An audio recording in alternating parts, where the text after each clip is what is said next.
Yo, what's going on guys? Arekkz here, welcome back to another Destiny video and more Rise of Iron. So today's Game Informer article has just gone live and the topic of today is Felwinter Peak, which is of course the new social space in Rise of Iron. We already know a fair bit about this from some of the magazine articles and some of the sort of screenshots we've seen. However, today's interview shed a little bit more light on some of the things that we'll be doing there, some of the NPCs and some of the other things that we'll see there, and just sort of some of the stuff that will be available to us as Guardians. So I figured a quick video to summarise all the most important things would be in order, so hopefully you guys do enjoy this. If you guys do find it useful, as always, a like would be super appreciated.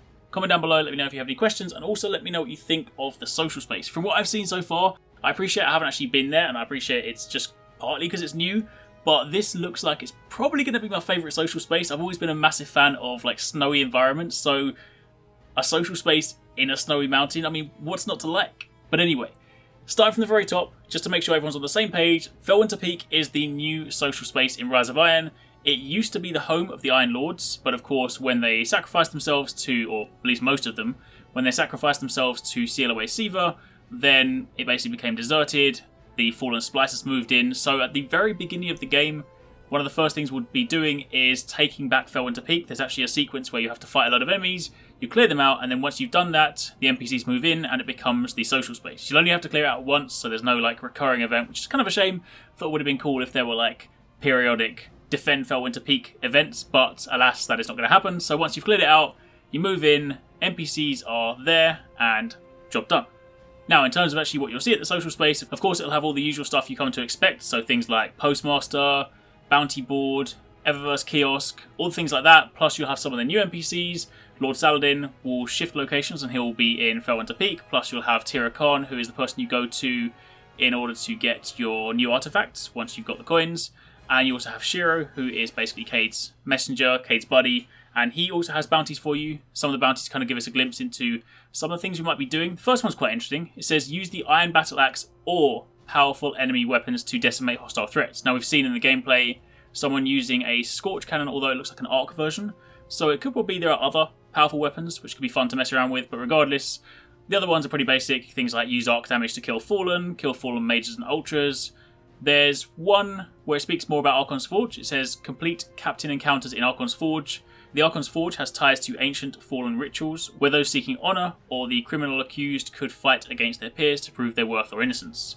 Make an offering to incite captains in the Forge, prove they are unworthy. So at least gives us a bit of a clearer glimpse into what we might be doing in the Archon's Forge. However, one of the more interesting things about Felwinter Peak is that once Rise of Iron launches, anytime there is Iron Banner, you will instead be speaking to Lord Saladin in Felwinter Peak and not at the tower. They said, of course, it makes more sense because Felwinter Peak is the home of the Iron Lords. Iron Banner is, of course, synonymous with the Iron Lords. It's, of course, the event created to celebrate them and recognize them and whatnot. So it only seems right that once you've taken back the peak, that Iron Banner itself returns to its rightful home. So I don't know what that means for the tower, like the backspace of the tower. It's actually always been my favourite area in the tower, just because like whenever it opens up, it's just cool. It's got the balcony at the back, looks over the mountains and everything, some pretty cool views. So if there's no Iron Banner, and of course there won't be a Queen of the Reef event as well, then I wonder whether they will just close the back of the tower indefinitely until there's actually a reason to use it, or whether they'll just open it up and let it just be a space you can run around in. I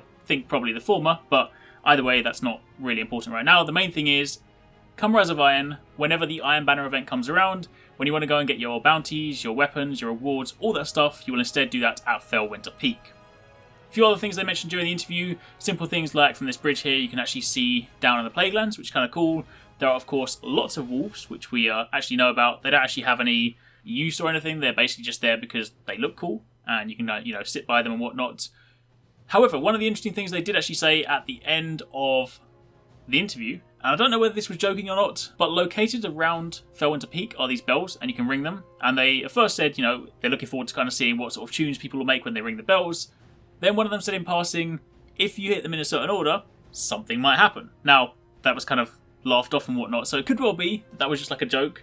But given how Bungie like their secrets, I wouldn't be surprised if there isn't something tied to those. Now, do bear in mind it's a shared space, so don't go thinking it'll be something like, oh, this could lead to like an exotic weapon or something, because truth be told, if it's in a social space and other people can interfere with what you're doing, it would probably be quite difficult to do that. But it could just be something like a nice Easter egg. You ring them in a certain order, maybe something shows up in the tower, or you ring them in an order, maybe, I don't know, a door opens. Honestly, we have no idea, or it could have literally just been a joke. But point is, there are bells there that you can ring, and they make tunes, so there could be something tied to it. But beyond that, there's not really much more to talk about. As mentioned, I will link the Game Informer article in the description box down below if you want to see the interview for yourself. Largely it covers stuff we've known already, but it's just nice to see the social space. There's a little bit more gameplay in there, so you can actually see a few new things as well. But for the time being, that is it from me. So hopefully you guys enjoyed the video. If you did, then a like would be super appreciated. Comment down below and let me know if you have any questions. Also, let me know what you think. And thanks for watching. Take it easy. Catch you next time. Peace out.